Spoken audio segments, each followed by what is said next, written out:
Bonsoir à toutes, bonsoir à tous. Prenez place. Bonsoir. Bienvenue au Centre culturel Anaïs-Simon Drahi. Nous recevons Michael Prazan ce soir. Vous pouvez l'applaudir. Merci. Michael, tu es écrivain, tu es réalisateur également.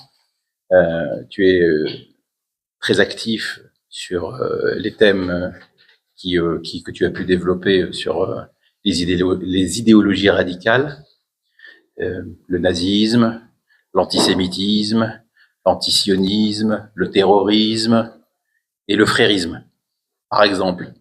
Alors, l'actualité est brûlante sur ce sujet-là. Toutes choses étant liées. Voilà. Puisque la mission interministérielle sur le frérisme et l'islam politique en France et plus généralement l'islamisme politique, ce rapport sera rendu demain au ministre de l'Intérieur, M. Retailleau, qui a pu intervenir d'ailleurs aujourd'hui sur BFM, je t'en félicite. Et ce rapport, donc, tu nous en parleras, mais en exergue, comme nous avons pu le développer avec l'une de nos invitées qui t'a précédé, Florence Bergeau-Blaclair, qui était membre de cette commission, un certain nombre de dangers, un certain nombre d'identifications de sujets d'entrisme qui sont tout à fait inquiétants.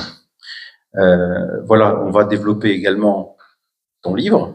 Tu vas nous présenter ton livre, La vérité sur le Hamas et ses idiots utiles. Et dans un second temps, nous pourrons échanger avec la salle. Juste une première question pour pouvoir lancer un peu cette conférence. Et puis tu pourras nous parler également, si tu le souhaites, du sujet du frérisme. C'est concrètement les idiots utiles. Et qu'est-ce que c'est pour toi et en quoi cela pourrait être considéré pour toi comme étant une mécanique dangereuse. Voilà, je vous souhaite une bonne conférence et nous nous retrouvons tout à l'heure. Merci. Les idiots utiles, c'est un mot qu'on attribue à Lénine et qui désignait les intellectuels, les compagnons de route occidentaux du Parti communiste et dont le rôle, savamment piloté par Moscou, était de relayer la propagande et les mensonges de l'Union soviétique.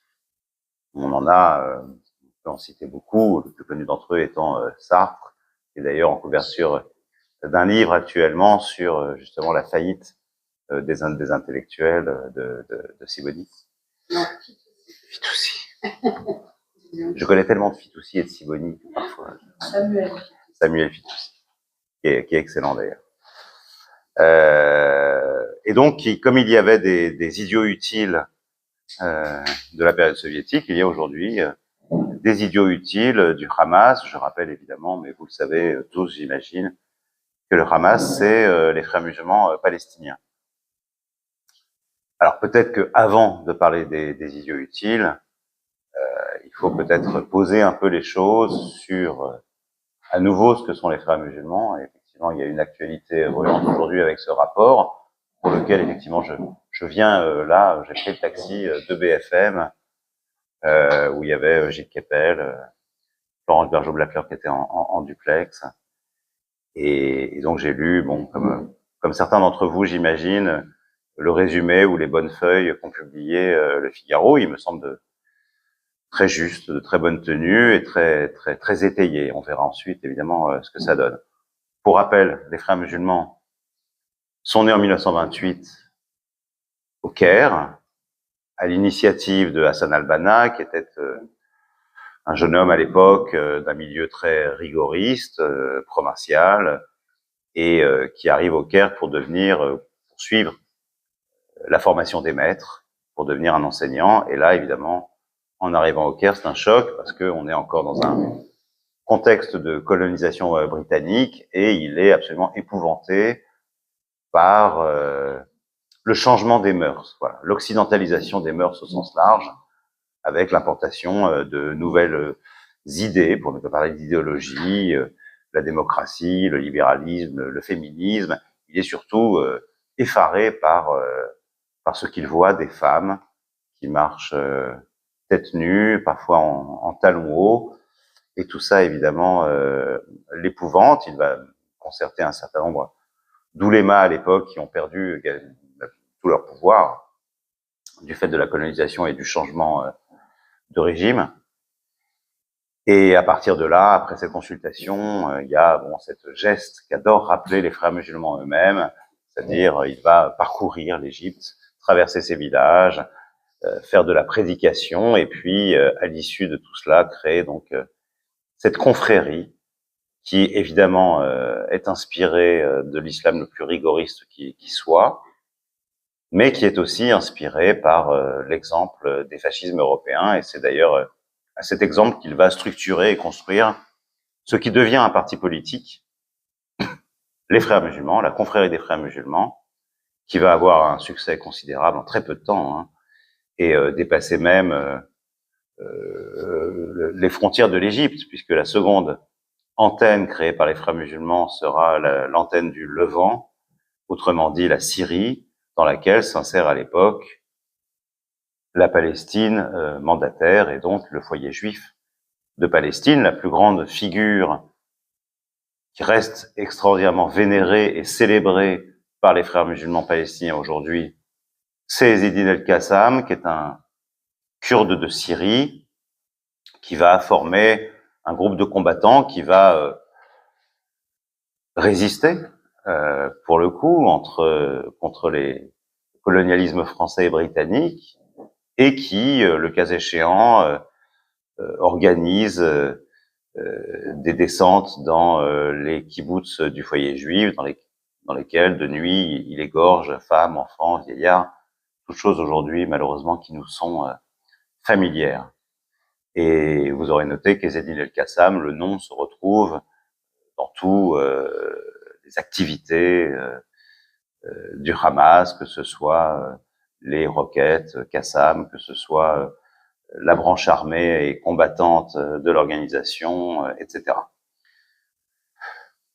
Aujourd'hui, la confrérie est présente dans plus de 80 pays à travers le monde. Je suis moi-même allé les rencontrer en 2010 et puis en 2012, évidemment au Caire, c'est la maison mère, où j'avais rencontré un certain nombre de membres du bureau de la guidance. C'était intéressant, pas agréable, mais c'était intéressant de parler avec eux, on en apprend beaucoup. Et j'ai aussi rencontré certains fondateurs, et notamment un du Hamas à Gaza, ça c'était en 2010, et du djihad islamique. À l'époque, il était porte-parole, il s'appelle Khaled Al-Bach, aujourd'hui c'est l'un des principaux dirigeants de cette organisation. Le djihad islamique se revendique de deux obédiences. Ils se disent frères musulmans, raison pour laquelle en 2010, en tout cas, quand je suis allé à Gaza, c'était la seule organisation, à part le Hamas, qui était autorisée officiellement à exister et avoir une représentation et un partenariat avec le pouvoir du Hamas. Et ce qui est intéressant aussi, c'est qu'il se rattache aussi à l'Iran, c'est-à-dire à la révolution islamique de 1979, ce qui peut paraître paradoxal pour un groupe sunnite, mais les liens entre l'Iran et les frères musulmans sont très anciens. En réalité, ils datent des années 50, puisqu'il y a eu la fusion entre les frères musulmans et une organisation clandestine et terroriste qui partage à peu près tout dans le programme idéologique et son corpus de ce que sont les frères musulmans, qui s'appelait les Fédayines de l'Islam, qui est dirigé par un type qui s'appelle Nawab Safawi, et qui va vraiment réorienter d'ailleurs idéologiquement le combat contre Israël et contre les Juifs à l'occasion de la seconde conférence internationale islamique qui se tenait à l'époque à Jérusalem sous domination jordanienne. Et c'est vraiment lui qui va impulser tout un discours sur Israël, contre les Juifs, puisque le projet des frères musulmans dans ce cadre territorial, c'est la reconstitution du califat islamique avant de partir à la conquête du monde en vue de l'unification de l'humanité derrière la seule bannière et la seule vérité qui soit, c'est-à-dire l'islam.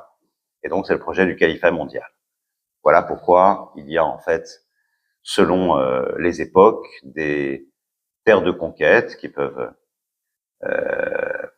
on peut plus simplement appeler le djihad, et puis des terres de prédication, c'est-à-dire ces territoires où les musulmans ne sont pas majoritaires, ce qui est le cas évidemment de l'Europe, des Amériques, etc.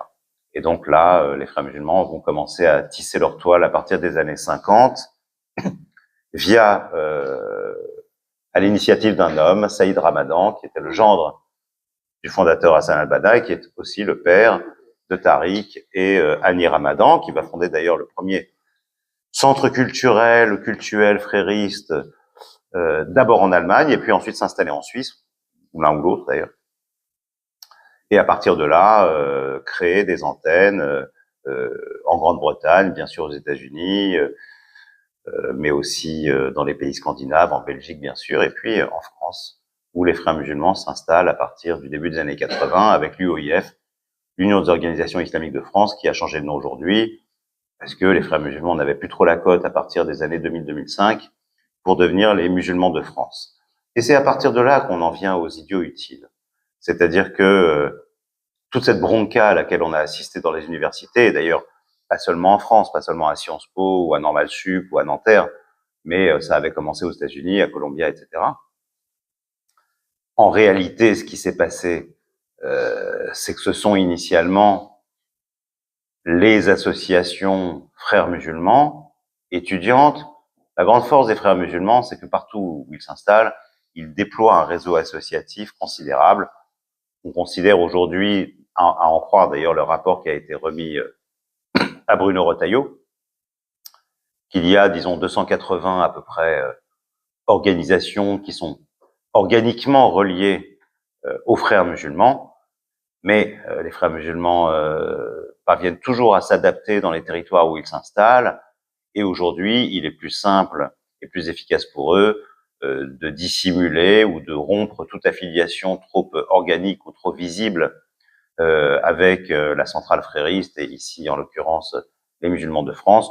Donc, on a une explosion, disons, et une virtualisation du frérisme via des prêcheurs 2.0 sur Internet, via certaines mosquées qui ne se revendiquent pas frères musulmans, mais dont l'idéologie, le corpus et les prêches sont en tout point compatibles avec le programme et l'idéologie des frères musulmans.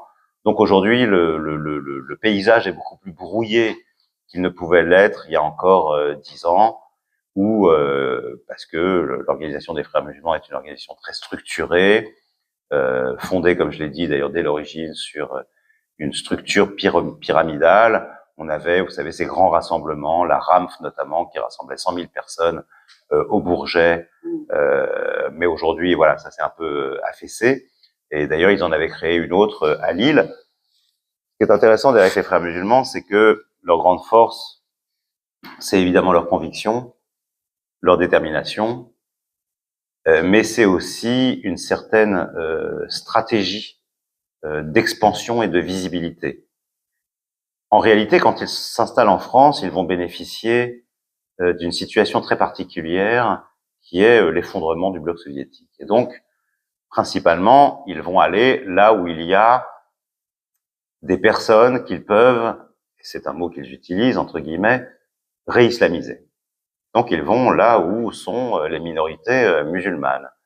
Et là où étaient les minorités musulmanes, la plupart du temps, c'était dans ce qu'on appelait les banlieues rouges. Les banlieues qui, traditionnellement, étaient des mairies communistes. Et au fond, les frères musulmans ont fait exactement la même chose. Le Parti communiste fournissait de l'aide sociale, de l'aide culturelle, des colonies de vacances, du soutien scolaire, bref, organisait la vie de ce qu'on appelait à l'époque les travailleurs immigrés. Mais ils se sont affaissés, ils ont perdu évidemment du crédit, et souvent parfois leur mairie, et les frères musulmans ont bénéficié de cette situation en fournissant à ces populations ce que naguère le Parti communiste faisait, c'est-à-dire évidemment des formations à l'arabe, culturel, mais aussi du soutien scolaire, mais aussi des centres sportifs, bref, tout un réseau associatif qui a remplacé le Parti communiste dans l'organisation de la vie des gens. Et c'est vraiment l'un des objectifs des Frères musulmans que d'encadrer la vie des musulmans du début à la fin de leur vie et dans tous les secteurs humains, tous les secteurs de l'activité humaine. Et ça a été redoutablement efficace. Ce sont des prosélytes, ce sont des gens qui sont convaincus par ce qu'ils sont, mais ce sont aussi des pragmatiques dans le sens où, dans toutes les organisations fréristes, vous trouverez une structure visible, présentable, et puis en sous-main, des structures un peu plus dissimulées, voire secrètes, et souvent terroristes. Lorsque Hassan al-Banna crée les Frères musulmans en Égypte, quelques années plus tard, il va créer ce qu'on appelle l'appareil secret. En fait, c'est la structure terroriste de l'organisation, qui va d'ailleurs assassiner 2 premiers ministres égyptiens et qui organisera de temps à autre des pogroms dans les quartiers juifs du Caire notamment. Jusqu'à ensuite, évidemment, la tentative d'assassinat contre Nasser, et là, une répression terrible va s'abattre sur eux. Mais là encore, et Al-Sisi a voulu faire la même chose quand il est parvenu au pouvoir en renversant les Frères musulmans et donc la présidence de Mohamed Morsi, il va interdire les Frères musulmans, mais en réalité, dans un pays comme l'Égypte, on a beau interdire les Frères musulmans, le pays ne peut pas survivre sans eux parce que la grande force des Frères musulmans, c'est l'aide sociale. D'ailleurs, j'ai retrouvé ça dans quantité d'autres exemples qui n'ont rien à voir, mais les mafias, par exemple, font exactement la même chose. C'est une manière de fidéliser, de clientéliser les populations. Et dans un pays qui est un pays très, comme l'Égypte, qui est un pays très pauvre, si les gens ne meurent pas de faim, il faut bien le dire, c'est en partie grâce aux Frères musulmans.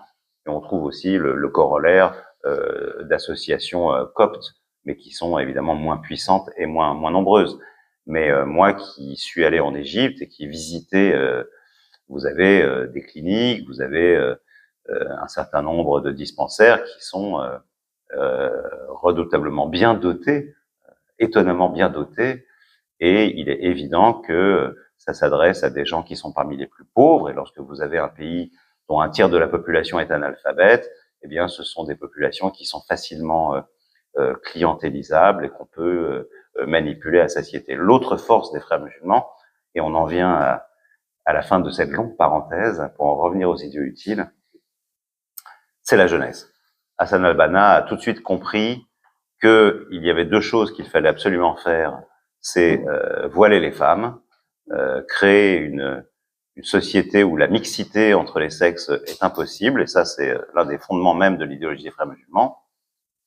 Et la deuxième chose, c'est cibler la jeunesse. Et pour cibler la jeunesse, il y a une technique qui, elle aussi, est très efficace et qui fonctionne très bien ici, d'une autre manière. Il y a d'autres médias. C'est cibler les enfants. Et d'ailleurs, on voit bien les dégâts qu'a pu faire le Hamas en utilisant cette prédation à l'égard des plus jeunes, parce qu'en 20 ans, ils ont vraiment biberonné toute une population à la haine des Juifs et à la volonté jusqu'au martyre de détruire Israël et d'exterminer ses habitants, bien entendu, si cela peut se présenter. En tout cas, c'est ce qu'ils ont essayé de faire le 7 octobre 2023. Alors, pourquoi cibler la jeunesse? Bon, déjà parce qu'on crée des générations de frères musulmans, sûr, mais cette méthode, qu'on appelle la méthode salafiste, elle est efficace parce que l'enfant va avoir la charge de convertir les parents. Et puis, à travers les parents, de convertir la famille. Dans le monde arabe, ce sont des familles, en général, très nombreuses. Une fois que l'enfant a converti par une espèce de théorie de domino, de convertir la famille, elle, va se charger de convertir l'immeuble, et puis le pâté de maison, et puis le pâté de maison, le quartier, et puis le quartier, la ville, etc. Par cercle concentrique comme ça. Et ça fonctionne très bien. D'autant plus que, vous le savez, dans le monde arabe, chacun vit sous le regard de chacun, et à partir du moment où cet islam des frères musulmans devient à peu près majoritaire, eh bien, il y a une forme d'ascendant qui se crée à l'égard des autres, qui sont obligés, d'une certaine manière, pour vivre sereinement, de rentrer dans le rang, de capituler et d'adopter eux aussi l'islam des frères musulmans. Et donc tout ça fonctionne très bien, et ça fonctionne aussi en France. Moi, je me souviens que dans mon quartier, j'habite dans le Marais, il y a 5 ans, je ne voyais aucune fille voilée. Aujourd'hui, dès que je sors chez moi, j'en vois plein. Donc ça, c'est l'œuvre des frères musulmans, et aussi des salafistes, bien entendu, mais les salafistes sont moins puissants, moins structurés, moins nombreux. Mais de toute façon, il n'y a aucune différence entre les deux. Il y a juste une différence de stratégie concernant, disons, la question politique au sens large et la question de la prise du pouvoir. Mais au fond, c'est la même chose. Et donc, lorsqu'il y a eu le 7 octobre, les frères musulmans ont été extrêmement réactifs. Bon, déjà, pour certains, ils étaient peut-être informés de ce qui allait se passer. J'en sais rien. Mais en tout cas, ils sont sortis du bois immédiatement à travers des associations étudiantes, puisque le grand truc des frères musulmans, comme je le disais, c'est le réseau associatif. Et comme ils ont un intérêt très particulier pour la jeunesse, partout où ils vont, ils créent des structures estudiantines qui sont infiltrées dans les universités, mais officiellement. Et il y a eu plusieurs organisations. Alors, l'une qui est liée organiquement aux frères musulmans français, c'est-à-dire musulmans de France ex-UOIF, qui est l'EMF, les étudiants musulmans de France, et d'autres organisations comme Students for Justice in Palestine, qui existaient aux États-Unis, mais qui avaient été interdites du fait de ses liens avec le Hamas, et qui s'est créée dès le 8 octobre. Vous avez eu aussi d'autres organisations plus ou moins reliées aux frères musulmans de manière organique, Urgence Palestine et plein d'autres. Et c'est eux qui ont vraiment entraîné ces autres idiots utiles que sont des étudiants, disons, de gauche au sens le plus large, avec... ça fait longtemps que la MNEF, par exemple, est infiltrée par les frères musulmans, donc elle a complètement basculé de ce côté-là. Donc vous avez toutes sortes... Alors moi, quelque chose m'avait frappé d'ailleurs. J'avais vu, c'était au tout début, des manifestations, des happenings devant la rue Saint-Guillaume, devant Sciences Po. Lorsque j'étais à Gaza, j'avais emmagasiné un certain nombre de programmes pour enfants de Al-Aqsa TV, dont j'ai montré d'ailleurs quelques extraits et que je raconte dans ce livre aussi, dans un film que j'avais réalisé en 2012 qui s'appelait La confrérie enquête sur les frères musulmans, donc ça fait longtemps que je suis sur le sujet. Et je me souviens d'une émission pour enfants où on avait des enfants qui avaient 4-5 ans, hein, c'était tout petits. Et on les obligeait à chanter une chanson en appelant au sacrifice. Ils disaient... Alors, c'était pas ça, c'était plus, disons, la devise des frères musulmans, hein, dont une phrase est le martyr est notre plus grande espérance. Donc, ils applaudissaient en chantant et en voulant mourir pour la Palestine. Alors, ils disaient pas là pour tuer le plus grand nombre de juifs, mais ils le disent dans d'autres émissions, juste après. Et ce qui m'avait frappé, c'était la mélodie qui soutenait les paroles extrêmement violentes de cette comptine. Alors, je ne sais pas, et je ne sais toujours pas, si cette mélodie est une comptine pour enfants qui est très classique dans le monde arabe, ou si c'est spécifiquement dans la culture gazaoui. Je ne sais pas. Mais en tout cas, ce qui m'avait frappé, c'est que devant rue Saint-Guillaume, donc devant Sciences Po, il y avait une espèce de danse comme ça, vous savez, le genre de choses qu'on fait dans les manifestations, avec des slogans, et les slogans étaient scandés au rythme de cette mélopée. Et pour moi, c'était la preuve, ils ne pouvaient pas l'inventer. C'est pas les étudiants de la petite ou grande bourgeoisie du 6e arrondissement qui pouvaient connaître cette mélodie, qui, croyez-moi, est tout de même assez confidentielle. Et donc, pour moi, c'était clairement la preuve que ces étudiants, qui idiots utiles ou idiots, peu importe, étaient totalement manipulés par les organisations étudiantes fréristes qui ont fait du très bon travail d'agit-prop. Voilà.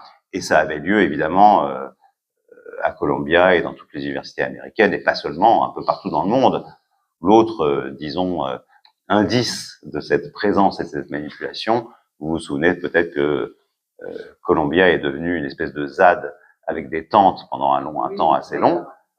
Les tentes, c'était toutes les mêmes. Elles ne sont pas arrivées là par hasard. Elles ont été financées, acheminées, dressées là, très certainement par des complicités qu'on peut imaginer qataris ou autres. Donc voilà. Après, si vous voulez, des idiots utiles, ensuite, ça devient une fusée à de très nombreux étages. On va trouver des partis politiques, ou plutôt des mouvements politiques, en premier lieu LFI, qui est devenu un parti totalement islamo-gauchiste et qui pense gagner les élections en servant les intérêts des frères musulmans. Très bien, grand bien leur face. Je ne crois pas qu'ils y parviendront, et en tout cas, ils finiront, s'ils y parviennent, par se faire bouffer par les islamistes, comme c'est à chaque fois le cas qu'on observe ce type d'alliance, à commencer par l'Iran en 1979, mais il y a d'autres exemples dans l'histoire qui montrent que c'est toujours le cas. Et puis, sont arrivés, bien entendu, des intellectuels, des historiens, on en a tous en tête. Alors moi, évidemment, je pense à Lemire, par exemple, qui est sur tous les plateaux de télé et que j'entendais 2 ou 3 jours après le 7 octobre déclarer très doctement sur RFI que le Hamas était un mouvement nationaliste progressiste. Pour un historien, je trouve que ça la fout mal. C'est-à-dire qu'il n'a même pas lu la charte du Hamas, qui déclare très clairement, noir sur blanc, que le nationalisme est l'ennemi du monde arabe et des frères musulmans, ce qui explique aussi le conflit qu'il y a eu après le retrait d'Israël de la bande de Gaza entre le Fatah, devenu l'autorité palestinienne, qui s'est fait massacrer, éjecté de Gaza par le Hamas, et que la déclaration d'un État palestinien est une impossibilité. Donc l'ennemi premier, l'ennemi frontal, le frère ennemi, c'est le nationalisme arabe et palestinien en premier lieu, à telle enseigne qu'à chaque fois qu'il y a eu des velléités de créer un État ou des avancées dans la paix entre les Palestiniens et Israël, il y a immédiatement eu des attentats terroristes. Pendant la seconde intifada, les bombes humaines explosaient tous les jours en Israël. C'était évidemment dans le but de saboter ces velléités nationalistes. Velléités, parce qu'aujourd'hui, je crois qu'au fond, les Palestiniens, même issus de l'OLP, n'ont jamais sérieusement voulu avoir un État. Mais ça, c'est une autre question. Donc, se sont agrégés très rapidement, d'ailleurs, un certain nombre d'intellectuels, de journalistes qui, comme les idiots utiles du temps de Lénine, sciemment ou inconsciemment, ou tout simplement poussés par un certain nombre de préjugés, non loin très certainement de ce qu'est la nature même de l'antisémitisme, ont embrayé le pas avec des politiques, et on les connaît, et on savait aussi, comme Dominique de Villepin, qu'ils allaient sortir du bois à cette occasion.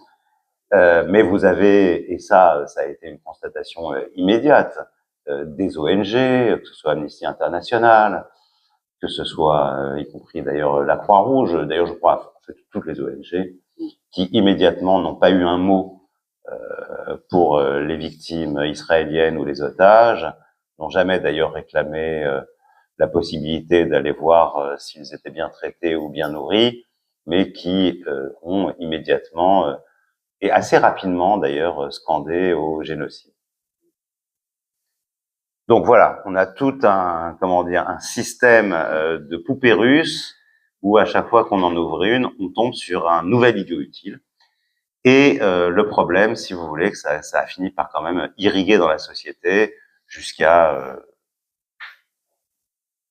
des journaux qu'on disait à l'époque des journaux de référence, comme Le Monde, évidemment.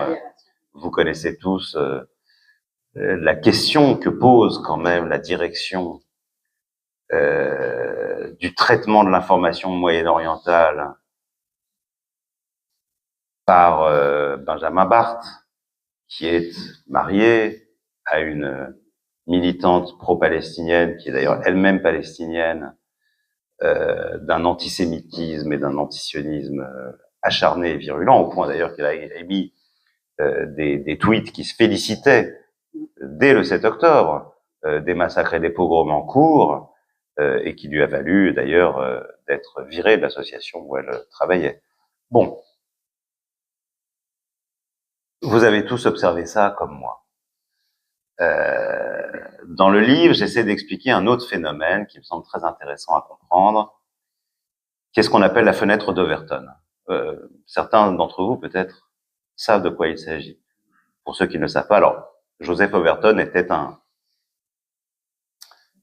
un lobbyiste et un économiste américain qui avait théorisé ce qu'est une idée acceptable pour la société, ou plutôt comment rendre une idée inacceptable acceptable. Donc la fenêtre d'Overton, c'est la fenêtre dans laquelle une idée est acceptée par la société. L'exemple le plus connu, c'est le cannibalisme. Le cannibalisme est quelque chose qui est inacceptable dans nos sociétés. Et il explique comment il est possible, non pas d'accepter cette idée, mais en tout cas de la banaliser au point que, au fond, elle sera devenue d'une certaine manière acceptable et qu'elle sera entrée dans la fenêtre d'Overton.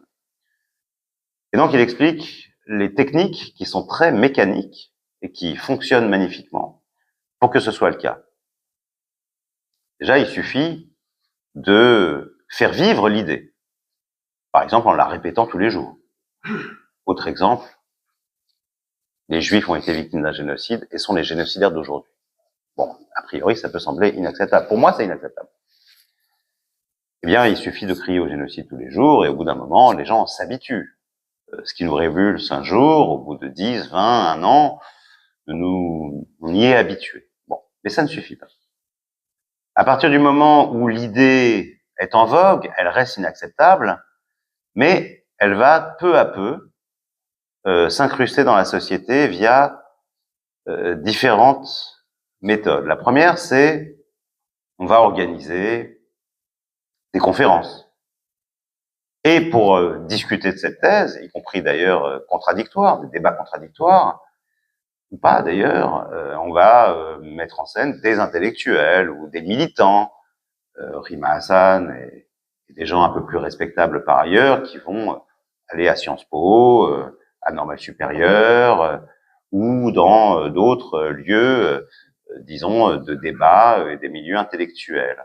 Alors aujourd'hui, ça peut se faire aussi via des blogs, avec effectivement des gens qui ont énormément de followers, donc tout ça irrigue dans la société.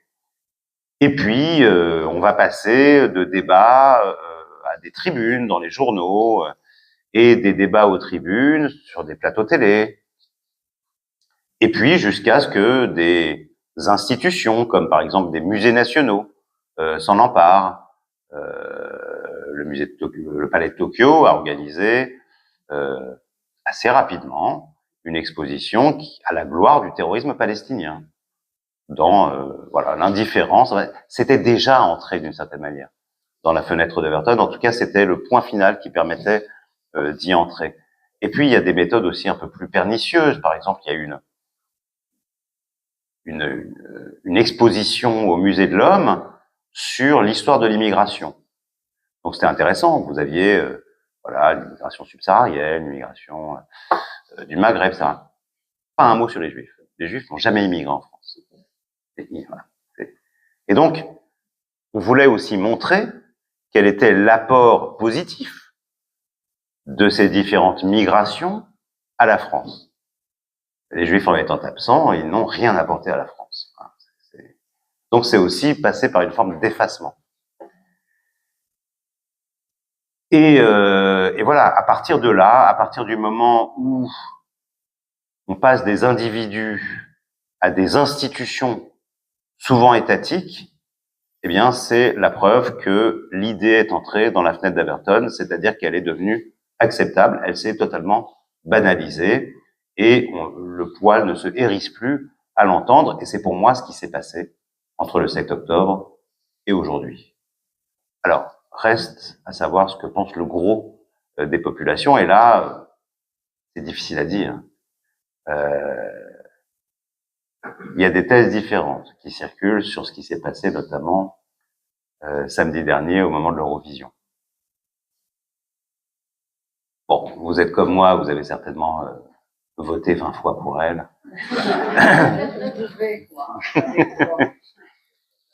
Et en même temps, je discute avec des amis qui me disaient ça ne suffit pas. Et quand on voit, et c'est pas n'importe quoi, selon les derniers sondages en date, que les pays les plus antisémites d'Europe, j'en prendrai deux, l'Espagne et l'Irlande, ont massivement voté pour elle, effectivement, on se dit qu'il y a un hiatus, en fait, entre ce qui a irrigué dans la société depuis 7 octobre jusqu'à contaminer certains membres du gouvernement, voire même notre président, et ce que pense le gros des populations. Et il semblerait que, d'ailleurs, dans les derniers sondages, qui sont un peu anciens maintenant, il y avait en gros 70% de la population française qui soutenait Israël. Donc on est dans cette situation un peu flottante, où on ne sait pas trop ce qu'il va advenir. Mais enfin, moi, évidemment, d'un point de vue personnel, mais c'est pareil pour vous, moi je suis, comment dire, le 7 octobre a été un choc tellement inouï que je m'étais fait pour mission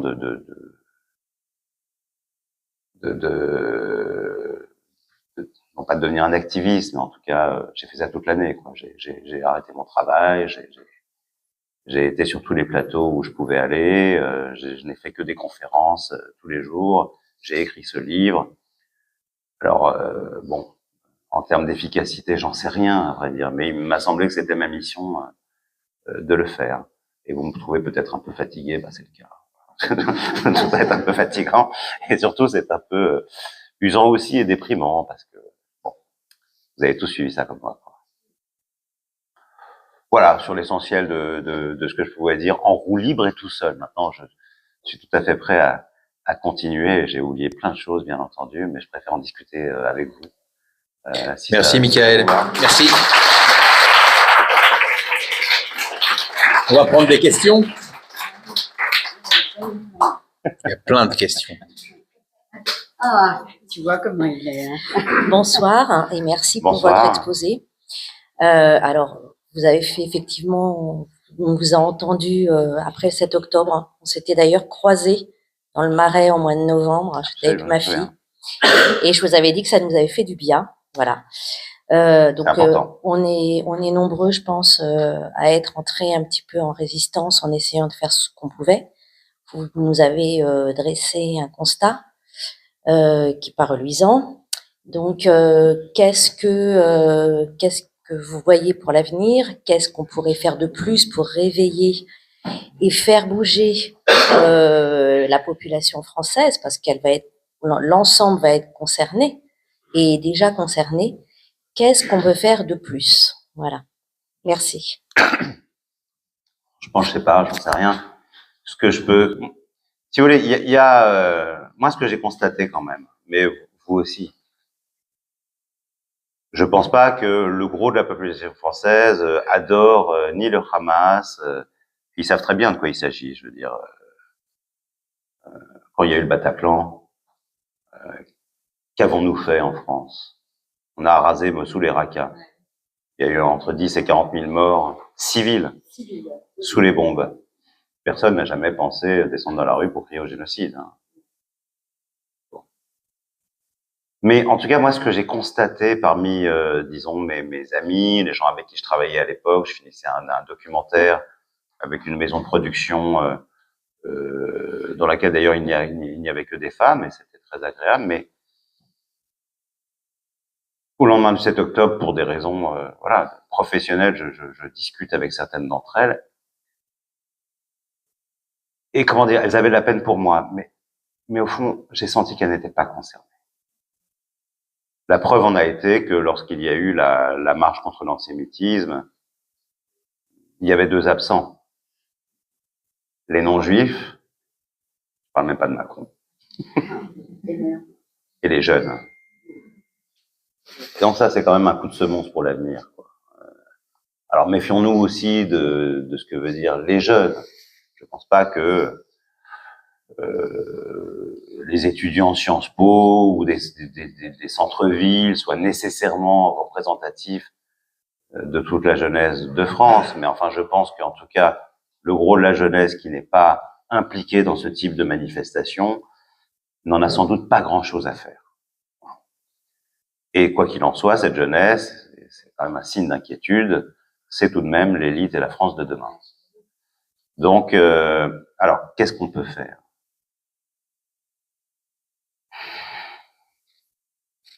J'ai fait ce que j'ai pu. Je pense que aussi, il y a une faillite en termes de communication de la part d'Israël.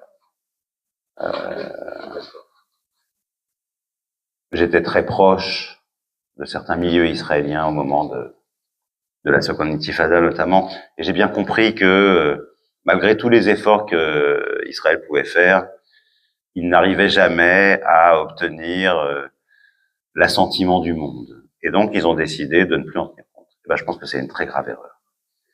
Et l'erreur, malheureusement, perdure aujourd'hui. Je trouve qu'au début, en tout cas dans les premiers mois du conflit qui a suivi le 7 octobre, bon, on avait Olivier Rafovitch qui venait régulièrement expliquer, essayer de communiquer, en tout cas de faire la communication d'Israël à l'égard du reste du monde et de la France en particulier en l'occurrence.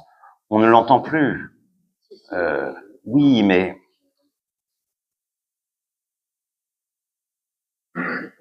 en tout cas, je trouve qu'il y a un flottement dans la communication, il y a un flottement dans les projets qui sont très certainement quand même établis sur ce que pourrait être la suite. Et nous, on peut faire ce qu'on veut, mais il faut aussi qu'Israël fasse sa part. Un exemple très simple. Les bombardements. C'est vrai que c'est effrayant, ces bombardements, et d'une certaine manière, on en souffre tous. Mais ce qu'on ne dit jamais, c'est le sens de ces bombardements. Parce que du coup, si on ne le dit pas, ça prête le flanc à nos ennemis qui disent c'est l'extermination de la population. Les bombardements, évidemment, c'est pour cibler un certain nombre de dirigeants, de combattants, mais c'est aussi pour épargner la vie des soldats israéliens sur le terrain. Bon, mais ça n'est par exemple jamais dit. Et il y a plein de choses comme ça. Donc bon, je ne sais pas comment tout ça va tourner. Je suis pas d'un naturel optimiste, mais en général.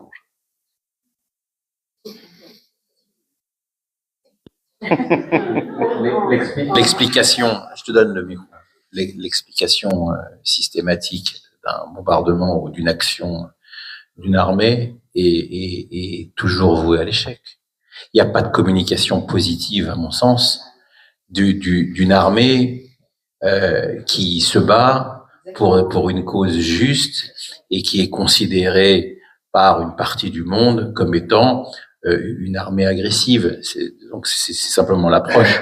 Je vois pas, très sincèrement, Michael, enfin peut-être que tu as une autre vision, je vois pas comment la communication pourrait être audible en expliquant que le bombardement est justifié, tu vois. Bah si, il est justifié. En tout cas, on peut le justifier. Non mais attention, il n'y a pas pire sourd que celui qui veut pas entendre, il n'y a pas pire aveugle que celui qui veut pas voir. C'est pas à eux qu'on s'adresse.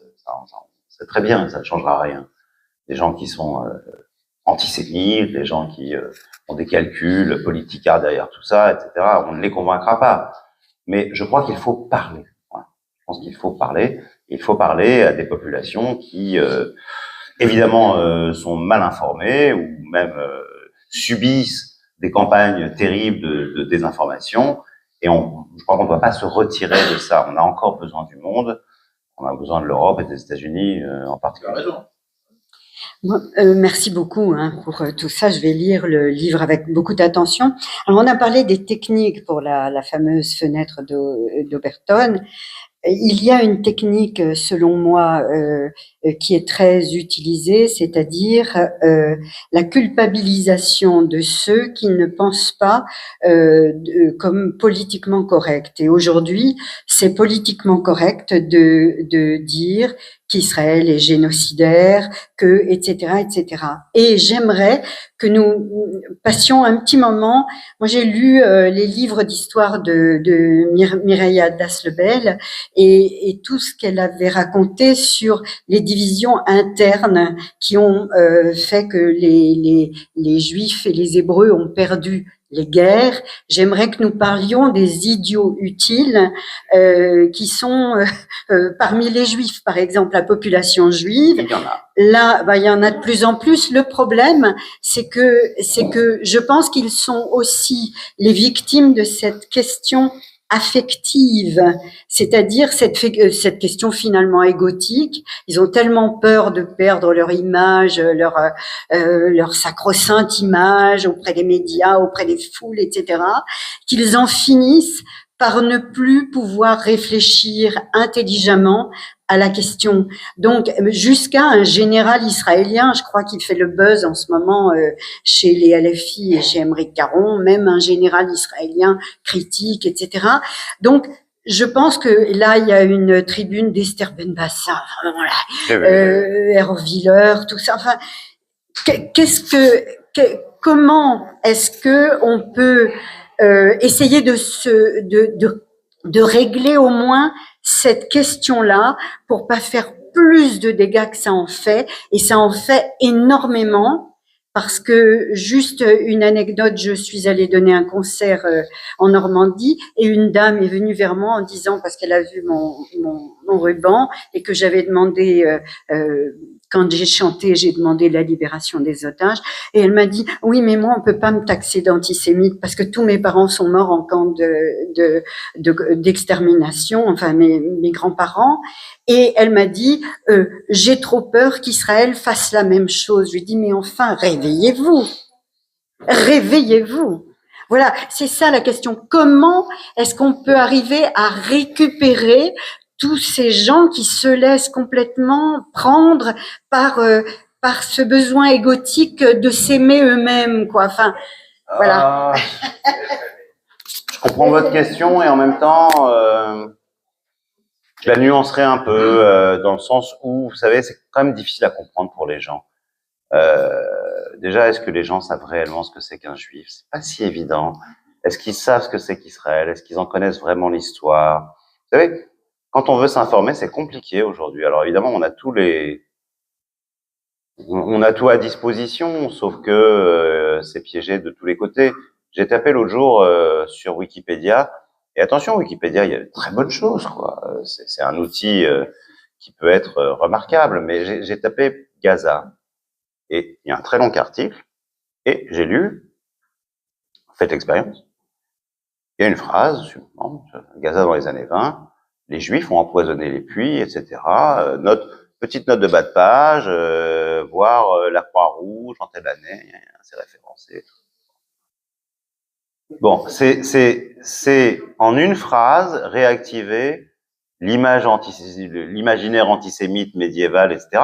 Et ça résonne encore parce que c'est tellement ancré culturellement que ça résonne encore dans nos sociétés.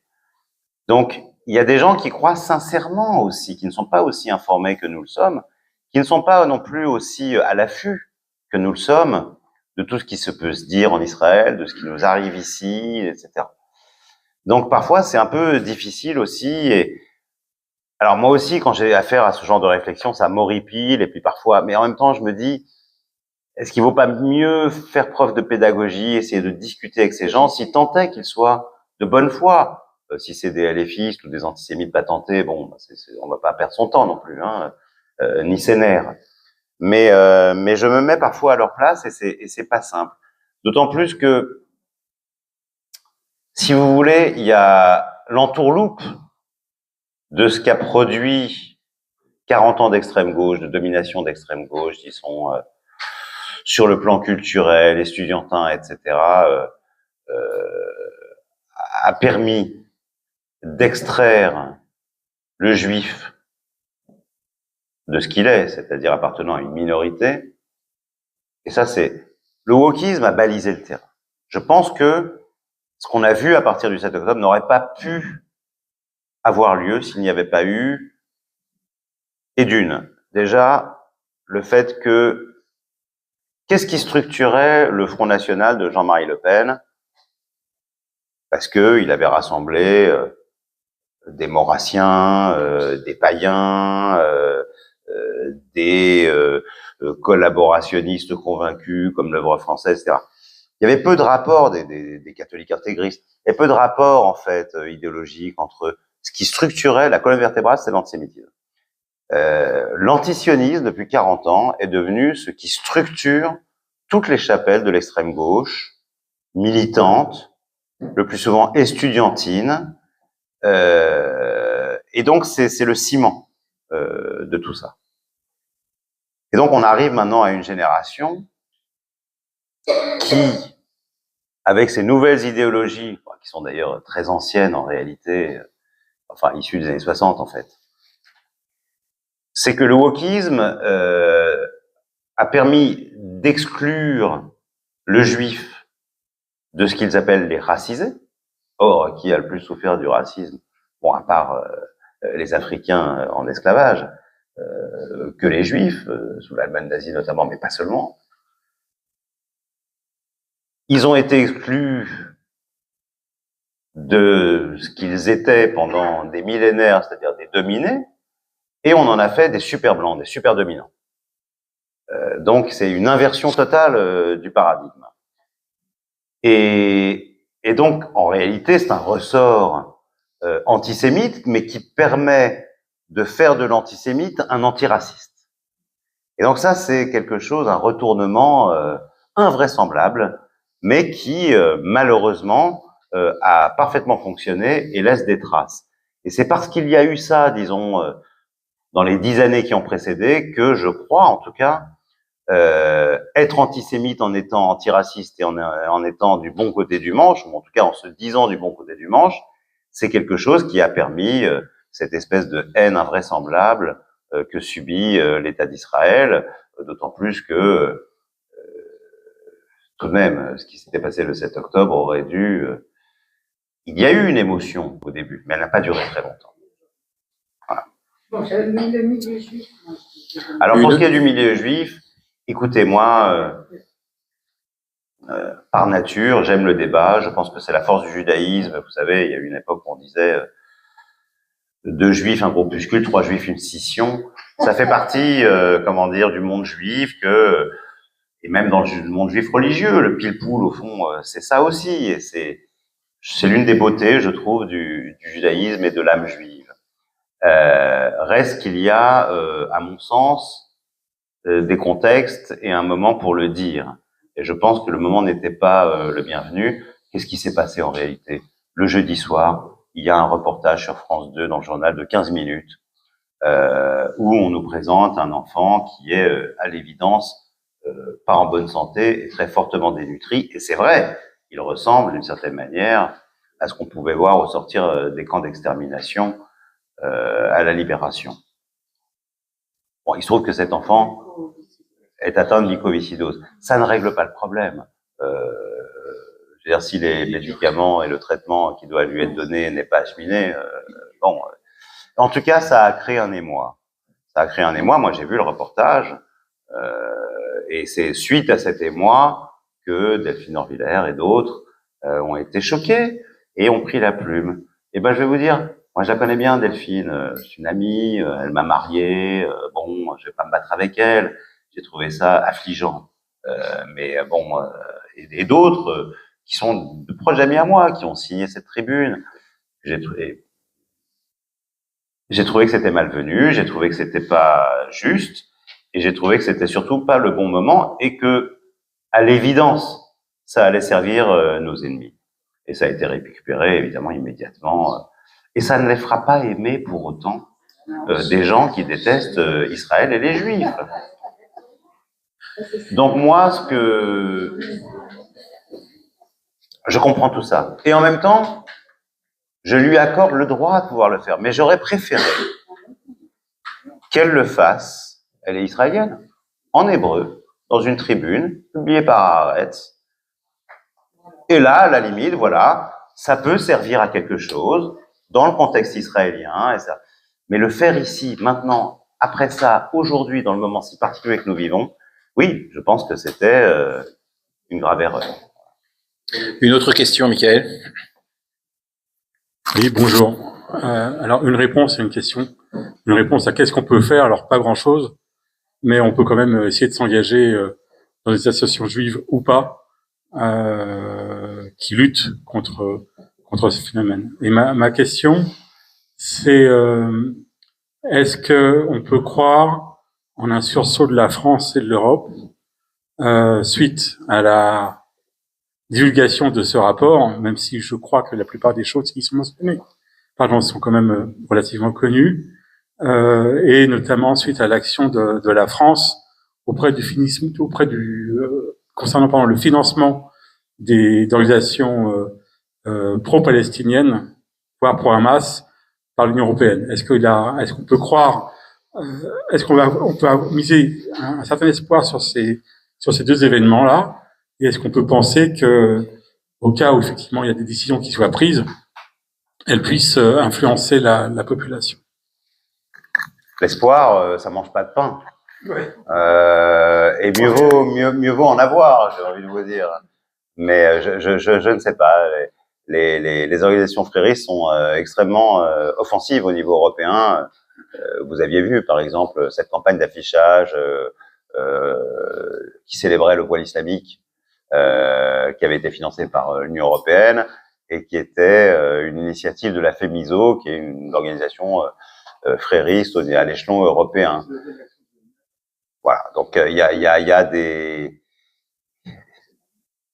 Moi, on m'a posé la question tout à l'heure, est-ce qu'il n'est pas trop tard? Il n'est jamais trop tard. Mais encore faut-il un véritable courage politique, parce qu'on va se heurter à de grosses difficultés. Aujourd'hui, les frères musulmans, ça représente beaucoup de gens. C'est pas des gens toujours très sympathiques. Vous savez, Al-Qaïda, c'était tous les fondateurs d'Al-Qaïda étaient des frères musulmans. Ils ont toujours été adoubés par la confrérie. En réalité, c'est l'organisation djihadiste des frères musulmans. Daesh est une métastase d'Al-Qaïda. Donc tout ça, c'est la même chose. Et dans toutes les organisations... D'ailleurs, c'est intéressant, le rapport mentionne qu'il y a une espèce d'organisation secrète au sein des musulmans de France. Alors, c'est pas l'appareil secret de Hassan al-Banna qui vraiment avait des visées purement terroristes. Ils ne passeront pas à l'acte de cette manière-là ici. Ils laisseront faire des organisations djihadistes, type Al-Qaïda, Daesh, etc., qu'ils dénonceront, le cas échéant, ouvertement ou officiellement en France et dans les pays occidentaux, et dont ils se réjouiront de leurs actions dans les pays musulmans. Bon, ça fonctionne toujours de cette manière-là. Mais je pense qu'on peut quand même agir. Il y a quelque chose qui est dit en conclusion. Je l'ai rappelé d'ailleurs sur BFM quand j'étais tout à l'heure.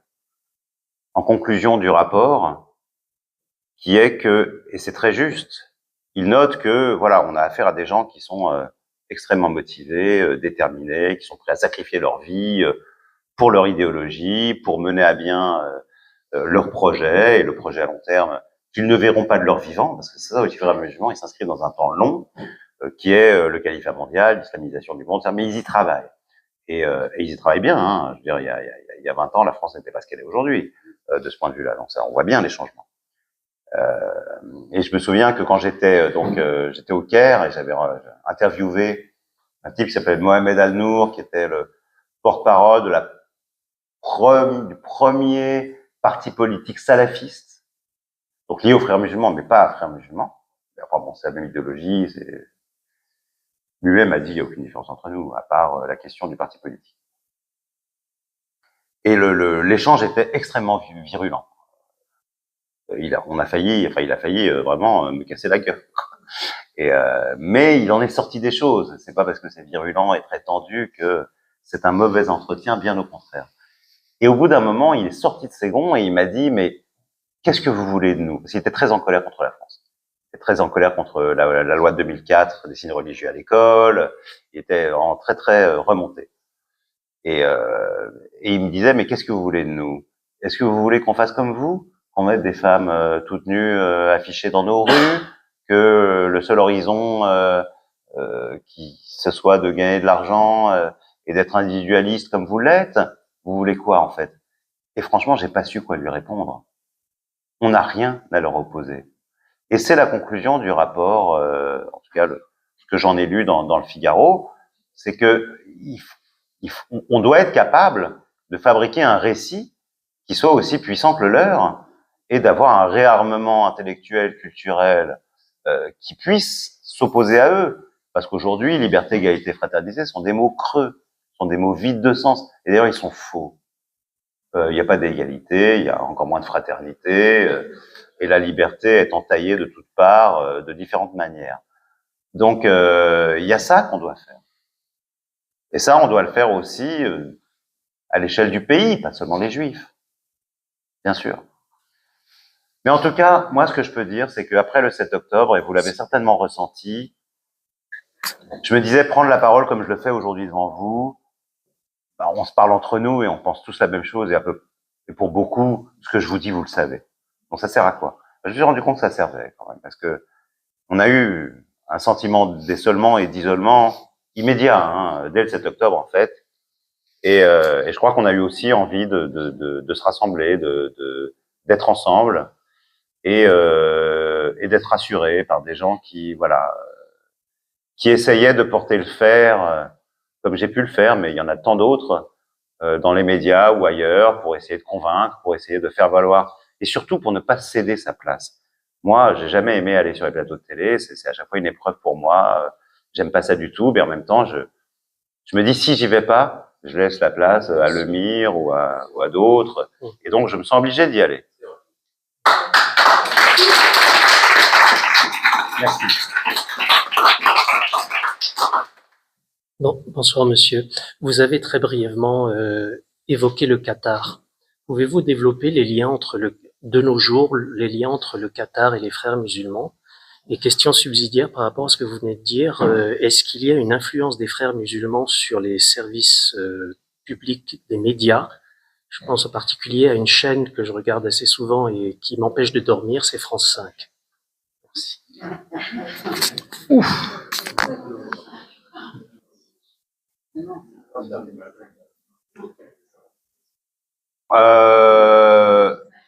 Très honnêtement, non. Très honnêtement, non. France 5 n'existe pas en tant que tel. Non, France 5, c'est France Télévisions. J'y ai fait beaucoup de documentaires. Je connais bien. C'est plus des personnalités. Voilà.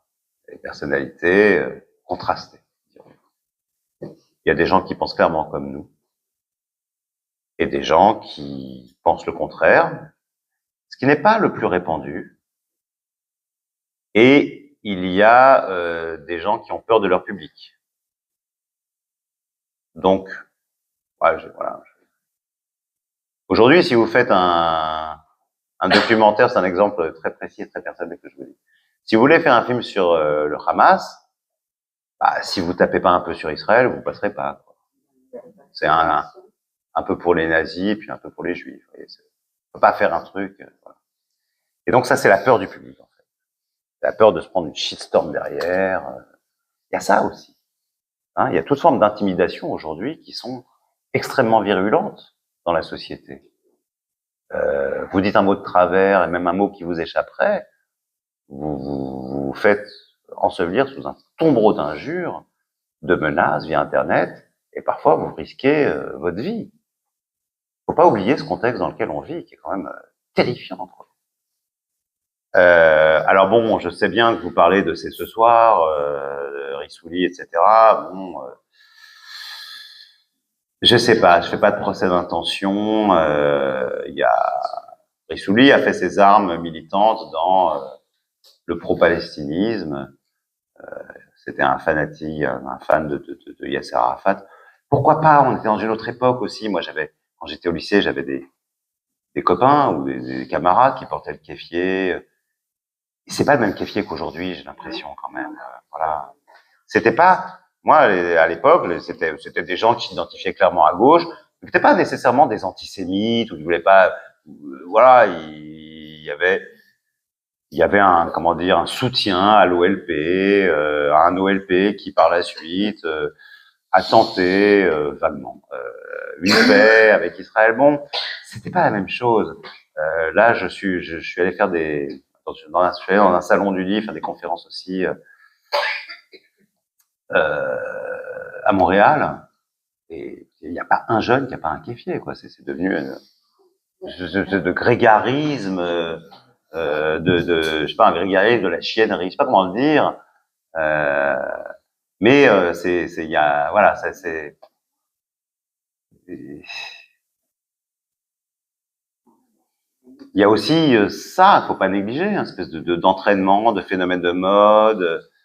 Chaque génération rêve de son mai 68, vous voyez. C'est leur mai 68. Sauf qu'ils... Alors eux, c'est vraiment, pour le coup, les idiots utiles. Hein.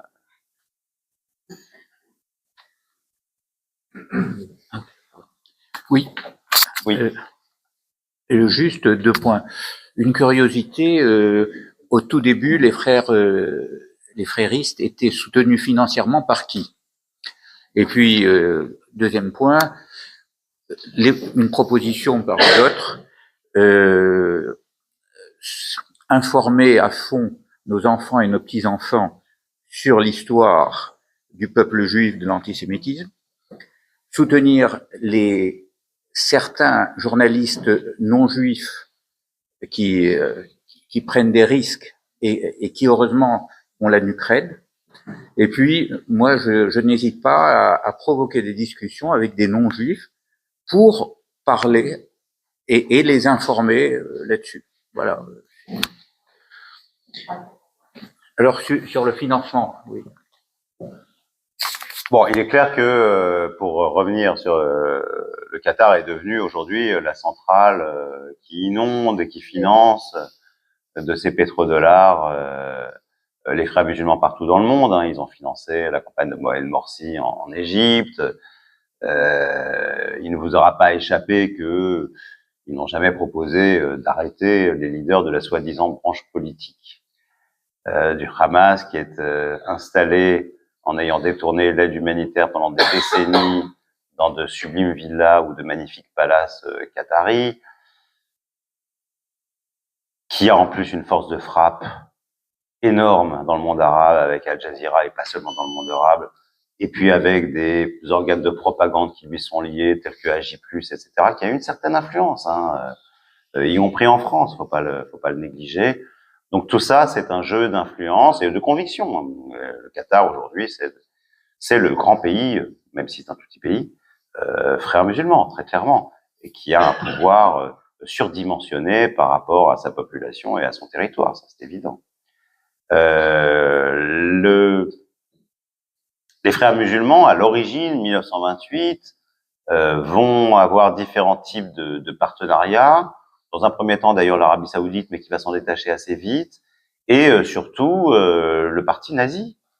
Le parti nazi va très habilement, grâce à des relais qu'ils ont dans 2 pays qui d'ailleurs seront neutres durant la Seconde Guerre mondiale, c'est-à-dire l'Iran et l'Égypte, abreuver ces pays-là de propagande nazie à forte tonalité antisémite. Et donc, si vous avez aujourd'hui toutes ces théories du complot diabolisantes à l'égard des Juifs et d'Israël, ça vient de là. Moi, j'ai cet exemple, si vous voulez, vous savez, à la mort de Hassan al-Banna, assassiné par la police politique du roi Farouk, il y a un deuxième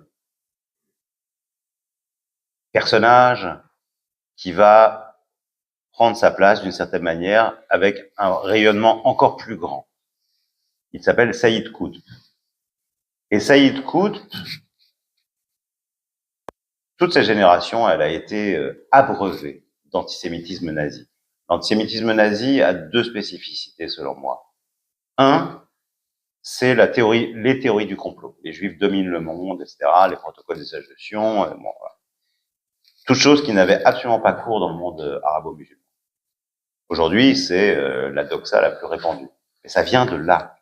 Ça vient de la propagande intensive effectuée par les nazis sur ces deux pays-là, via deux relais principaux.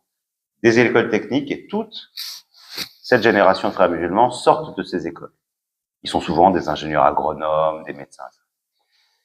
Et des médias, des journaux et surtout des antennes de radio. Il y avait un Radio Berlin en arabe. Et tout ça a laissé des traces considérables. Et l'idée, et le deuxième chose que les nazis ont semé dans ces deux pays-là, un, c'était le complot,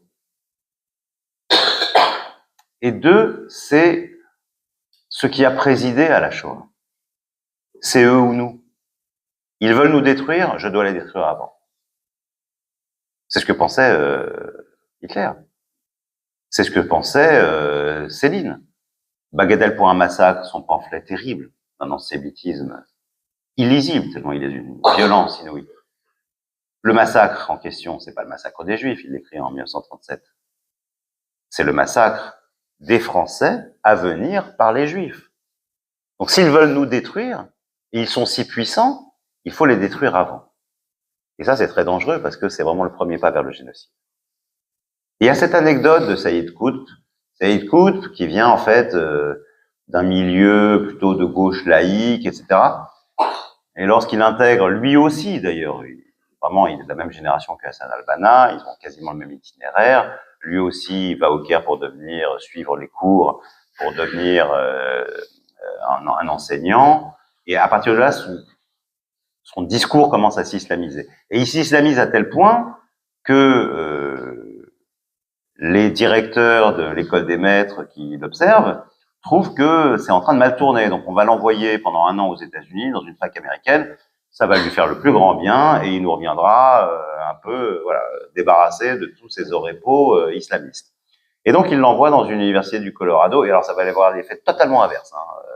Il est scandalisé par les Américaines, par et ça va accélérer son islamisation et va être le marchepied vers son adhésion aux frères musulmans. Mais il y a cette anecdote que je trouve géniale, c'est qu'un jour, il le raconte.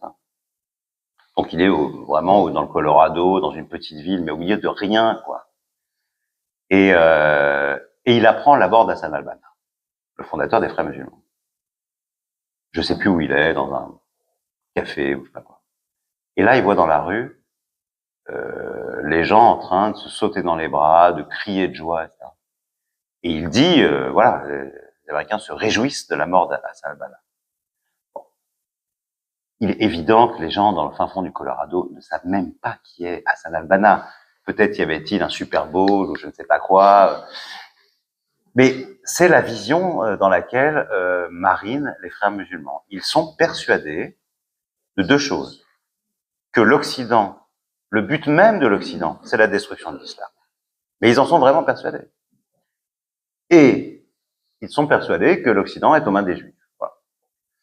C'est l'explication globale du monde. Et tout ça, c'est vraiment un héritage nazi. Et donc, c'est le parti nazi qui va financer notamment l'appareil secret, donc l'appareil clandestin et terroriste des frères musulmans, à partir du début des années 30.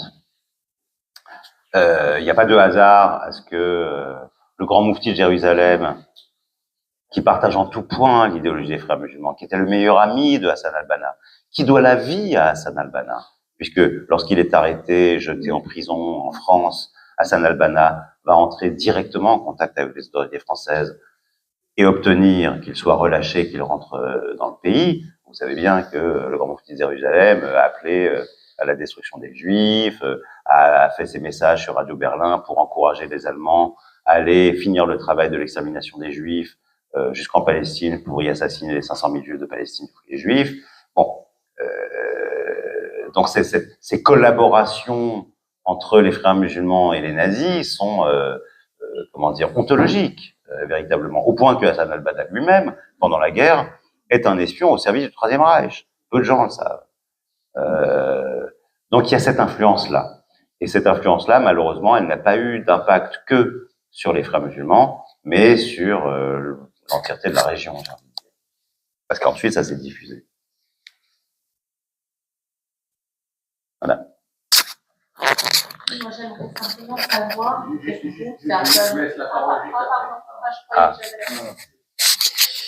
Bonsoir monsieur et merci encore pour cette conférence très instructive. Si vous me permettez, juste non pas une mais deux questions. Juste pour la première, vous redemandez très rapidement quelque chose que j'ai pas eu le temps de noter.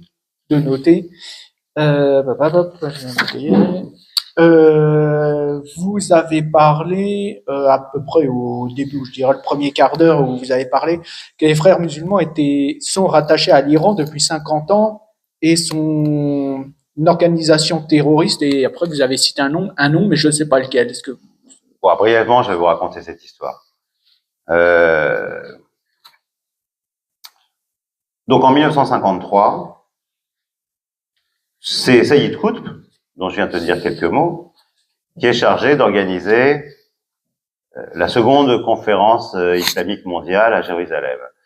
Et c'est une époque ou une période où les frères musulmans font preuve d'ouverture, ils veulent s'ouvrir un peu aux autres chapelles de l'islam, et ils invitent le dirigeant d'une organisation terroriste qui leur ressemble beaucoup, qui est iranienne, chiite, et qui s'appelle les Fédaïns de l'islam. Ce dirigeant s'appelle Nawab Safawi. Et Nawab Safawi répond à leur invitation, se rend à Jérusalem et fait un discours. Et ce discours va bouleverser les frères musulmans parce qu'il va leur donner une clé. Les frères musulmans voyaient d'un mauvais œil, j'ai cité au début Ezzedine al-Qassam, évidemment le développement du foyer juif de Palestine qui allait devenir ensuite Israël. Mais ils ne savaient pas très bien quel discours adopter. Il fallait absolument l'empêcher d'advenir parce que avoir un califat mondial avec un califat régional, disons, qui irait du Maroc au Pakistan, avec en son centre un petit État juif, n'était pas concevable ni acceptable. Mais c'est tout. Et donc, ils ont fourni des bataillons durant la guerre d'indépendance en 48 et qui se sont fait massacrer. Hein. Ils n'étaient pas du tout préparés au combat. Bon. Mais ils n'avaient pas fabriqué un discours qui soit efficace. Ils le cherchaient encore. Et Nawab Safawi va leur donner la clé. Nawab Safawi va faire un discours où il dit, attendez, la question d'Israël, c'est pas une question de voisinage. C'est pas la question de l'Égypte, c'est pas la question de la Jordanie ou de Transjordanie ou de la Syrie ou je ne sais quoi. Non. La question d'Israël, c'est une question islamique. Ça concerne l'ensemble de la Oumma, c'est-à-dire la communauté des musulmans. Et donc, ça doit interroger, questionner et mettre en branle l'ensemble du monde islamique. Et ça, pour les frères musulmans, ça va extraordinairement les impressionner. Et à partir de là, effectivement, ce discours sera mis en place. Et donc, l'année suivante, en 1954, ils vont à nouveau inviter Nawab Safawi à venir au Caire pour qu'il donne 2 conférences qui seront interdites, mais qui auront finalement lieu. Et lorsqu'ils rentrent ensuite en Iran, leurs organisations ont fusionné, si bien qu'on va appeler désormais en Iran les Fédaïns de l'islam, non plus les Fédaïns de l'islam, mais Akhwan al-Muslimin, ce qui veut dire les frères musulmans. Et donc, ils vont prendre le nom de frères musulmans.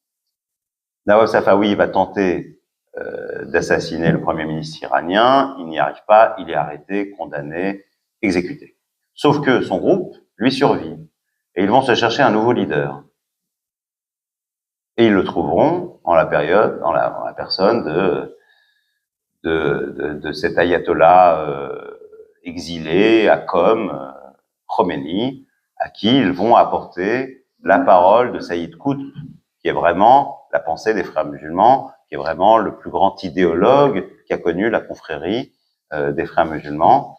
et ça va à tel point que lorsque a lieu la révolution islamique, on pense souvent que c'est le clergé chiite qui arrive au pouvoir. Non, ce sont les idées des frères musulmans. Khomeini prend 2 décisions quand il arrive au pouvoir. Il y en a une qui semble anecdotique, elle ne l'est pas. Créer un timbre postal à l'effigie de Saïd Qutb. Dans un pays chiite, c'est révolutionnaire. Et ça montre bien l'influence que Saïd Qutb a eue sur lui. Deuxièmement, transformer l'ambassade d'Israël en ambassade de Palestine. Ça, c'est la leçon des fédérations de l'islam, des frères musulmans. Voilà. Merci bien. Alors très rapidement, deuxième question ou demi-question. L'année dernière, je suis allé plusieurs fois au tribunal de Paris pour assister au procès des complices de l'assassin de Samuel Paty. Et ils ont parlé de l'un des 2 complices qui était d'ailleurs l'un qui a été les plus lourdement condamnés, qui lui était d'ailleurs membre de l'association l'association que vous avez parlé des musulmans de France. Ouais.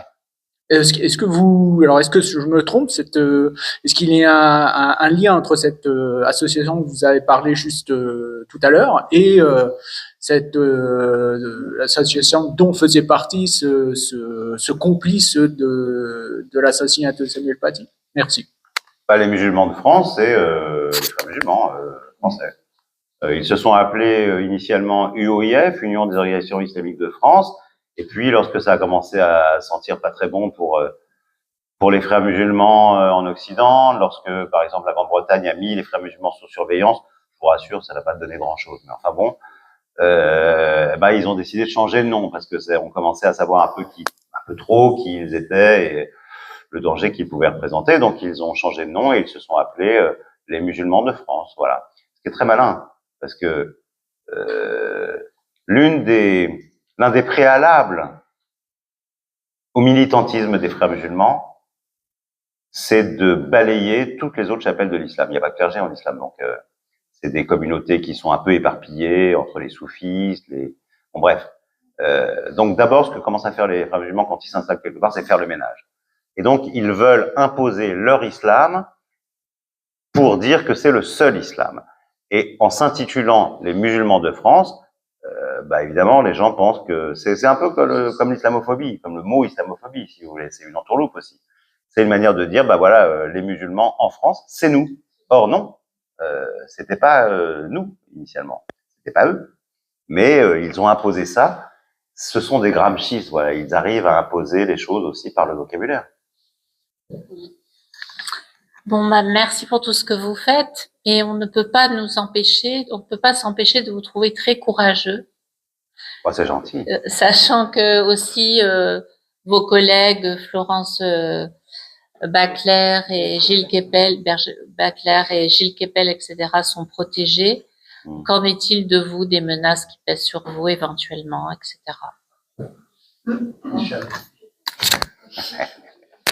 Je peux pas vous dire que ça m'est indifférent et que je suis passé entre les gouttes. Voilà. Pour moi, ce serait le pire, parce que en fait, on vit en résidence surveillée, quoi. Mais je touche du bois. Pour l'instant, c'est pas le cas et j'espère que ça continuera comme ça. Merci, madame. Merci, Michael. Merci. On va clôturer cette conférence. Merci infiniment. Merci à toi. Pour toutes ces informations extrêmement intéressantes. Bravo pour ton courage, effectivement, on peut le souligner.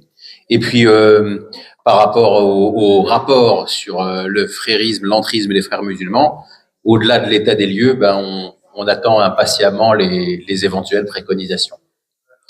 Merci à tous. On clôture cette conférence. Dédicace et le livre.